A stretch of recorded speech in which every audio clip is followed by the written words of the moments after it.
आज यानी 17 फरवरी को एक्टर राजपाल यादव की रिहाई हो रही है। उन्हें जमानत तो 16 फरवरी को ही मिल गई थी, लेकिन उनकी रिहाई नहीं हो पाई थी।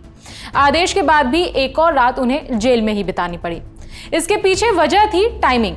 जेल का नियम है कि सूर्यास्त के बाद जेल से रिहाई नहीं होती। ऐसा इसलिए क्योंकि तब कैदियों की गिनती होती है और फिर उसके बाद सभी को उनके बैरक्स में वापस बंद कर दिया जाता है। ऐसे में राजपाल यादव आज यानी 17 फरवरी को जेल से बाहर आ रहे हैं। 19 फरवरी को उनकी भतीजी की शादी है। इसमें शामिल होने के लिए उन्होंने कोर्ट में जमानत याचिका दायर की थी।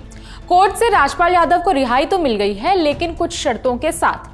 कोर्ट ने 1 लाख के बॉन्ड पर उन्हें 18 मार्च तक की अंतरिम जमानत दी है। अदालत ने राजपाल यादव से उनका पासपोर्ट भी सरेंडर करवाया है।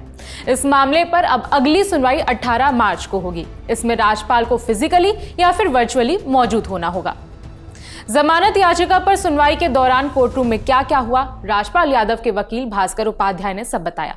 सुनिए। एंट्री बेल की जो एप्लीकेशन थी उसमें एंट्री बेल हमारी अलाउ कर दी है। Subject to the term condition जो भी एमएम साहब के पास जो फॉर्मेलिटीज़ हैं वो हम आज पूरी कर लेंगे। और ओवरऑल बात ये है कि राजपाल भाई साहब को आज रिलीज के ऑर्डर जो एंट्रीम है वो पास कर दिए हैं ऑनरेबल कोर्ट ने। सर 1.5 करोड़ आज ट्रांसफर किए हैं। कुल टोटल अब तक कितने पैसे दिए जा चुके हैं? अगर कुल टोटल की बात करें तो 1.5 करोड़ रुपए आज उनको ट्रांसफर किए गए हैं अपोजिट पार्टी को। 75 लाख की ऑलरेडी डीडी हाईकोर्ट में जमा है। उसके पहले 1 करोड़ 90 लाख रुपए दे चुके हैं। तो लगभग जो 5 करोड़ की जो इनिशियली अमाउंट लिया गया था, फंड्स जो ट्रांसफर किए थे उन्होंने फॉर दी इस मूवी के अंदर जो इन्वेस्टमेंट पार्ट आया था, वो अमाउंट तो ऑलमोस्ट इतना उसमें से जा चुका है। 18 तारीख की डेट में क्या उनको फिर कोई अमाउंट लेके आना है कोर्ट में? अभी कोर्ट ने कुछ अमाउंट वगैरह के बारे में बात हमने नहीं की है।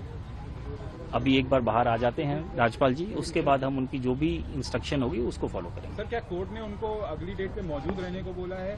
हाँ जी, कोर्ट ने कहा है कि इधर वो थ्रू वीसी, अगर वो अपने काम में बिजी हैं तो वीसी से रह सकते हैं, अदरवाइज वो फिजिकली कोर्ट में मौजूद रहें, ताकि कोर्ट नहीं जा रही है कि अब तक जो हुआ है कि स्टेटमेंट और कमिटमेंट्स या जो भी इंस्ट्रक्शन है वो डायरेक्टली कोर्ट जा रही है कि कम से कम 2 या 3 बातें जो बाहर में अलग अलग तरीके की बातें जा रही हैं वो न जाके सीधे पिटिशनर क्या कहना चाह रहा है, राजपाल जी क्या कहना चाह रहे हैं, वो रिकॉर्ड पे आए। अब आपको मामले का ब्रीफ बैकग्राउंड बता देते हैं कि आखिर राजपाल यादव को जेल क्यों जाना पड़ा था। साल 2010 में राजपाल बतौर डायरेक्टर एक फिल्म बनाना चाहते थे। फिल्म का नाम था अता पता लापता। ये फिल्म बनाने के लिए राजपाल ने दिल्ली बेस्ड कंपनी मुरली प्रोजेक्ट्स प्राइवेट लिमिटेड से 5 करोड़ रुपए का लोन लिया था।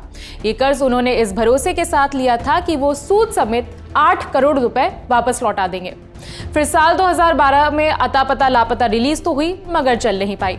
5 करोड़ में बनी इस फिल्म ने मात्र 38 लाख रुपए का कलेक्शन किया था। राजपाल पर बड़ा कर्ज आ गया। उन्होंने मुरली प्रोजेक्ट्स को जो 7 चेक दिए वो भी बाउंस हो गए और लोन देने वाला पक्ष कोर्ट जा पहुंचा। साल 2013 में राजपाल यादव को कुछ दिनों के लिए जेल भी जाना पड़ा था। अक्टूबर 2025 में उन्होंने 75 लाख रुपए जमा किए और जनवरी 2026 में पूरे पैसे लौटाने का वादा किया, लेकिन वादा पूरा नहीं कर पाए।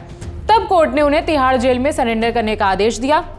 आदेश को मानते हुए 5 फरवरी को राजपाल यादव ने सरेंडर कर दिया था।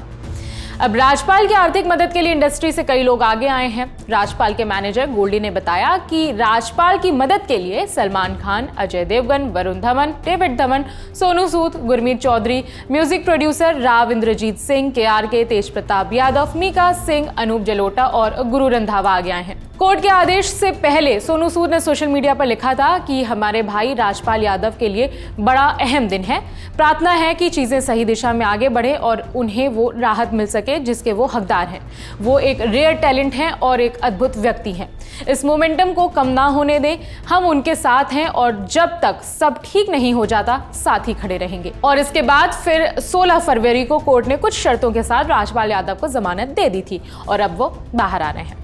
इस खबर में फिलहाल इतना ही। अपडेट्स आप तक पहुंचाते रहेंगे। खबर की जानकारी जुटाने में मदद की है हमारी साथी अंकिता ने। मेरा नाम है विभावरी। देखते रहिए दी लेलन टॉप। पता है हीर ने रांझा से क्या कहा, पता है शिरीन ने फरहाद से क्या कहा, पता है रोमियो ने जूलियट से क्या कहा, पता है पता नहीं किससे क्या कहा। सबने एक ही बात कही थी। कहा था कि 22 फरवरी को सुबह 11 बजे लखनऊ के इंदिरा गांधी प्रतिष्ठान पहुंच जाओ। वहां पे जुपिटर हॉल में लल्लन टॉप का अड्डा सजा मिलेगा। बहुत अच्छे से तैयार होके पानी की बोतल लेके आना है, क्योंकि वहां पे गमछा मिलेगा, वहां मग्गा मिलेगा, वहां तकिया मिलेगा, वहां हम मिलेंगे, वहां ये मिलेंगे, वहां वो मिलेंगे, वहां पे कमाल के मेहमान मिलेंगे। क्योंकि फिर से कॉल टू एक्शन कहा जाता है इसको, सेल्स वालों की भाषा में, इसलिए फिर से बोल रहा हूं।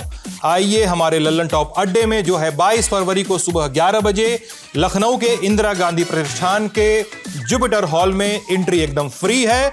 पहले आओ पहले पाओ के आधार पे सीट मिलेगी। एकदम आगे वाली सीट चाहिए तो आपको एक काम करना है, हमारी वेबसाइट है thelallanTop.com, बड़ी मेहनत से बनाई है। अगर उस वेबसाइट पे जाएंगे तो ऊपर एकदम चमचमाता हुआ बैनर मिलेगा, बैनर पे क्लिक करिएगा।